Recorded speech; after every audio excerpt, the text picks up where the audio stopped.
क्या मध्य प्रदेश में बीजेपी बनाएगी नया मुख्यमंत्री? क्या मौजूदा विधायकों के काटे जाएंगे टिकट? और क्या पार्टी आदिवासियों पर लगाने जा रही है बड़ा दांव? मध्य प्रदेश विधानसभा चुनाव अब करीब आ रहे हैं। ऐसे में पार्टी इन्हीं मुद्दों पर मंथन कर रही है। ऐसा लगता है कि बीजेपी अब एमपी विधानसभा चुनाव से पहले वहां गुजरात और उत्तराखंड का फॉर्मूला दोहरा सकती है और इसकी चर्चाएं भी तेज हो गई हैं। वैसे तो काफी वक्त से बीच बीच में ये चर्चा उठती रही है कि बीजेपी मध्य प्रदेश में सीएम बदल सकती है, लेकिन त्रिपुरा के नतीजों के बाद ये कयासबाजी और तेज हो गई है। मध्य प्रदेश बीजेपी के कई नेताओं से अनौपचारिक बातचीत में इस बात के संकेत भी मिले हैं कि पार्टी के भीतर इसकी चर्चाएं चल रही हैं कि अप्रैल मई तक बीजेपी मध्य प्रदेश को नया सीएम दे सकती है। इसीलिए पार्टी चुनाव के बिसात पर नए मोहरों को भी उतार रही है। राजनीतिक विश्लेषकों का मानना है कि भले ही बीजेपी ने जोड़ तोड़कर कांग्रेस को सत्ता से बाहर कर दिया हो, लेकिन अंदर ही अंदर वो पिछले हार से परेशान है और इस बार किसी तरह का रिस्क लेने के मूड में नहीं है, जिस वजह से वो बड़ा फेरबदल करने की प्लानिंग कर रही है।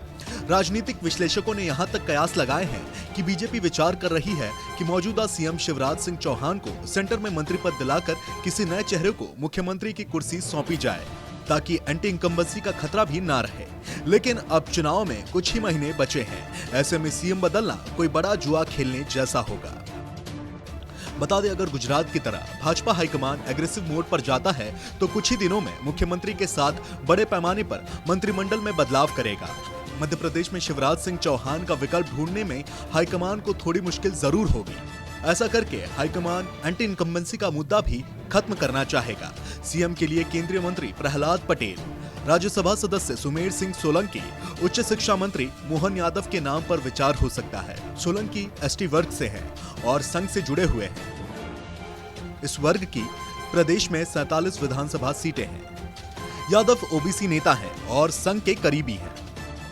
वैसे भी 2018 विधानसभा चुनाव में बीजेपी की सबसे बड़ी समस्या आदिवासी और दलित वोटरों की नाराजगी रही थी। एमपी में विधानसभा की कुल 230 सीटें हैं। इनमें से 80 विधानसभा क्षेत्रों में आदिवासियों का प्रभाव है। आदिवासी वोटर यहां जीत हार तय करते हैं। वैसे राज्य में एसटी रिजर्व सीट 47 है। पिछले विधानसभा चुनाव में बीजेपी को आदिवासियों ने झटका दिया था।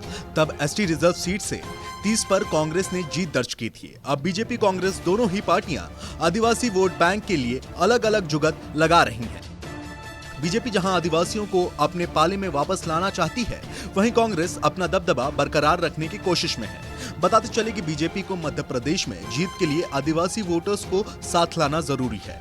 बीजेपी ने राज्य में विकास यात्रा निकाली तो कई जगह यात्रा को आदिवासी संगठनों के विरोध का सामना करना पड़ा। बीजेपी के भीतर इस पर भी मंथन हुआ है। बीजेपी उत्तराखंड और त्रिपुरा में कारगर हो। बीजेपी का चुनाव से पहले सीएम बदलने का फॉर्मूला गुजरात, उत्तराखंड और त्रिपुरा में कारगर हुआ है, जहां पार्टी ने चुनाव से पहले सीएम बदला और सत्ता में वापसी की। मध्य प्रदेश में भी बीजेपी के भीतर चर्चा तेज है और आने वाले वक्त में बड़े सियासी बदलाव देखने को मिल सकते हैं। नमस्कार, मैं हूं मानक गुप्ता।